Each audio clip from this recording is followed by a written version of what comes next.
በውጤታማነትና ደመግቡነት ማንታማው በመላው አፍሪካ ብቸኛው ሀገር እኛ ኢትዮጵያውያን ወይም አበሾች እንደሆነን ያውቃሉ? ሚጠራጠር ካለ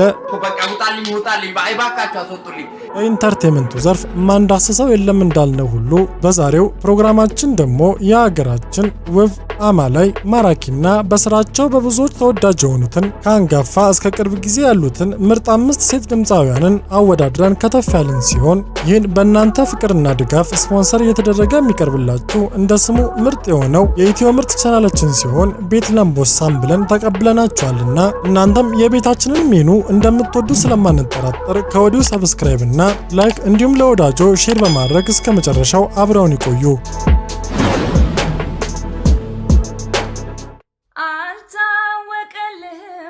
ያንተ ተደብቆ ያውዴ ከነገር መሃል ለማንም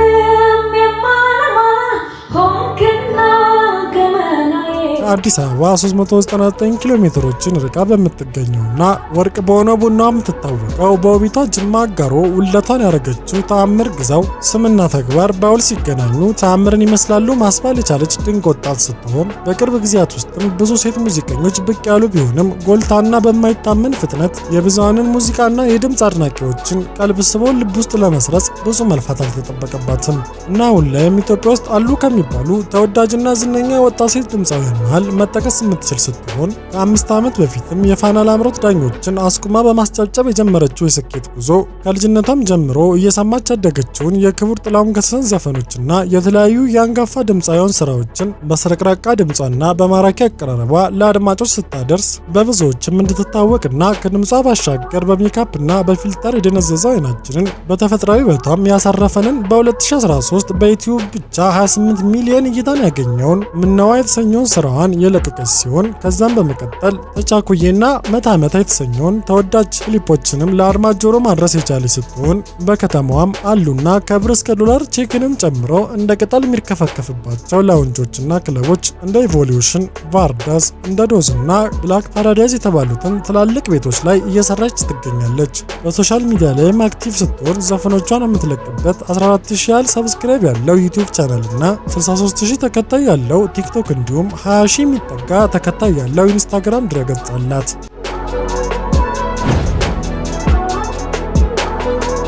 በትለዋል ከንከስ ደገፍ አርገኛ ገት ይረፍ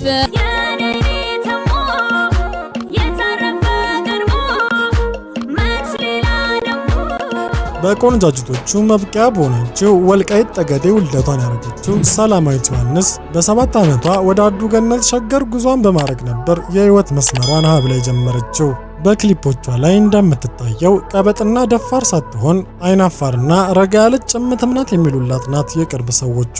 ሰላማዊት የፍቅር አዲስና ትዕግስት አፈወርቂን ዘፈኖች በመጫወትና ከአንደበቷ ሳይጠፉ ያደገች ስትሆን የአቀንቃኝነት ጉዟንም 2 ጊዜ በኢትዮጵያን አይዶል ተሳትፋ ባይሳካላትም ተስፋ ባለመቁረጥ ጠንክራና ራሷን አብቅታ አሁን ላይ ከጥቂት ሴት ትግረኛ ዘፋኞች በተወዳጅነት ዋነኛዋ መሆን የቻለችም ናት። ሰላም ምንም እንኳን አልበም ላይ መቼም አታዩኝም ብትልም የምትሰራ ሲንግል ክሊፖች በከፍተኛ ደረጃ ተደማጭና ከ10 ሚሊዮኖች በላይ ተመልካች ያላቸው ሲሆኑ ለመጀመሪያም ጊዜም ከ10 ዓመታት በፊትም ምላሽ በሚለው የመጀመሪያ ክሊፖ ለአድማጭ ያደረሰችና በጊዜውም ተወዳጅ የነበረ ሲሆን ከዛ በኋላም ከፍቅረ ማርያም ጋር ተጣምራ ናፍቆት የተሰኘውን ስትለቅ ከዛም በልጃኖን ሃናንንና በሃሁ ቢትስ የተዘጋጀውና ሌላኛው ተወዳጅ የሆነውን ዞማዋ የተሰኘውን ይበንሎ ሰናይ አምበላይ እንዲሁም ሰንቢደና ከ3 ሳምንት በፊት የተለቀቀው ሚዛን የተባለውን ተወዳጅና የማይሰለቹ ስራዎችን ለአድማጭ ጆሮ ያደረሰችና በሀገራችንም ካሉ ውብና በብዙሃን ተወዳጅ ሴት አቀንቃኝ ውስጥም በአራተኝነት የተቀመጠች ሲሆን እቺን ውብና አማላይ እንስትም ከ339000 በላይ ተከታይ ባለው ኢንስታግራም አካውንቷና 313000 ፎሎወሮች ባለው ቲክቶክ አካውንቷ ማግኘት ትችላላችሁ።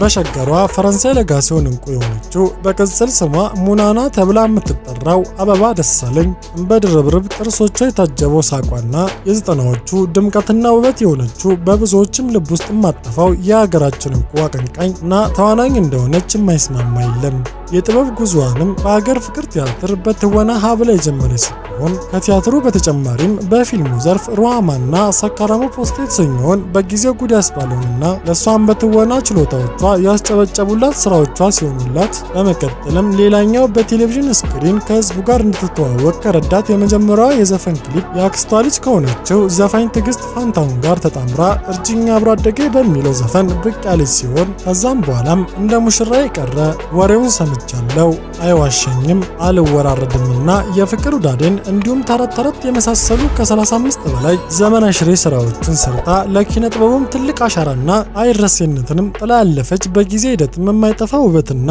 ደምግባት ያልተለያት የዘመናችን ምርጥና በመላው ኢትዮጵያውያንም ተወዳጅ አርቲስት ናት። አሁን ላይም ኑሮዋን በአሜሪካ ያደረገችና ከባለቤቷ ዘፋኝና ግጥም ጸሐፊ አብርሃም ጋር የአንድ ሴት ልጅ በረከት ጋር እየኖረች ትገኛለች። ያን ፍቅር ባወራ አንደበት ተሸነፍኩለት ኩደሆን አይገድለም የመባረክ ስሜቱ። ካሳንቺስ በሚገኘው የወላጅ አባቷ አርቲስት አዳነ ተካ መስሪያ ቦታ በሆነው አዝማሪ ቤት ውስጥ የተወለደችው ቬሮኒካ አዳነ አሁን በዚህ ሰዓት ኢትዮጵያ ውስጥ ካሉ ሴት አቀንቃኞች ተወዳጅና ከህዝቡ ጋር በደንብ የተዋሃደች ጥሩ ቢባል መጀመሪያ ሀሳባችሁ ውስጥ የምትመጣው እቺው ቬሮኒካ ናት። ብዙ ታዋቂ ሰዎች አፈርና የሰው አይን አየኝ በሚሉበት ሀገር እሷ ግን እታች መንደር ውስጥ ገብታ ጀማሪ ወጣቶችን የምታበረታታና የበዛ ፍቅር የምታሳይ ጀግናና ተወዳጅ ሙዚቀኛ ስትሆን መቀሌ ዩኒቨርሲቲም ባለችበት ወቅት ፌስቡክ ላይ ዘፈኖቿን አንዳንድ እያለች በመልቀቅ የጀመረችው የአቀንቃኝነት ህይወትና የስኬት ጉዞ በዛ ባሉ የከቨር ሙዚቃዎችም ታጅቦ ከዛም የመጀመሪያውን በኮሮና ወቅት ስለ ኮሮና ማረን የሚል ክሊፕ ሰርታ ለአድማጭ አደረሰች። በመቀጠልም ናልኝን፣ ተውን፣ ጥፍጥ አለኝን፣ ኩርፊያ፣ አበባይንና እንዲሁም ከደመና እያለች የቅርቡንና የተቀባይነትንና ውዴታን ጣሪያ የነካላትን የመጀመሪያዋ መጠሪያዬ አልበምን ድረስ የደረሰች በ6 ዓመታት ብቻ እነዚህን ሁሉ ስራዎች ለህዝብ በማድረስ እስካሁኗ ሰዓት በቅርብ ዓመታት ውስጥ ብቻ በሷ ልክ ኢትዮጵያ ውስጥ ጠንካራና ተወዳጅ በሁሉም ተቀባይነት ያገኘ ሴት ሙዚቀኛ ያለ እስከማይመስል ድረስ በብዙዎችም ተወዳጅ ሆና እዚህ የደረሰች ሙዚቀኛ ናት።